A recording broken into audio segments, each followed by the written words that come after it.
আরে ওই ম্যাডাম, দেখে চলতে পারো না? এই রোড কি তোমার বাবার নাকি? ভাই সাইলেন্সার ভেঙে গেছে, কমসে কম 1000 লাগবে। কি সাইলেন্সার ভেঙে গেছে? দে 2000 টাকা দে। আচ্ছা ঠিক আছে, দিতেছি। যা এখান থেকে। ভাইয়া তুমি জানো আমি শহর আসার পর দুই বদমাস আমার থেকে 2000 টাকা নিয়ে নিছে। বোন তুই টেনশন করিস না, আমার ভাই আসতেছে।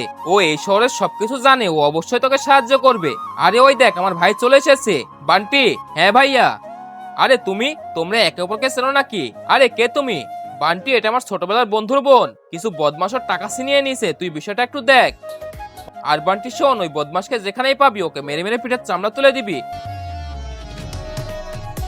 কি বলে দেবো নাকি তোমার ভাইকে যে তুমি আমার টাকা নিয়েছো? তার আগে তুমি যদি ইন্ডিয়ান হও তাহলে লাইক করো, আর যদি বাংলাদেশি হও তাহলে লাইক সাবস্ক্রাইব দুইটাই করো, আর কমেন্টে তুমি যে দেশের সে দেশের পতাকাটা দিয়ে যাও। আচ্ছা সরি, চলো টাকা বের করো। ওটা তো আমি পার্টি করে শেষ করে দিয়েছি, পারলে পরে কোনো সময় দিয়ে দিব।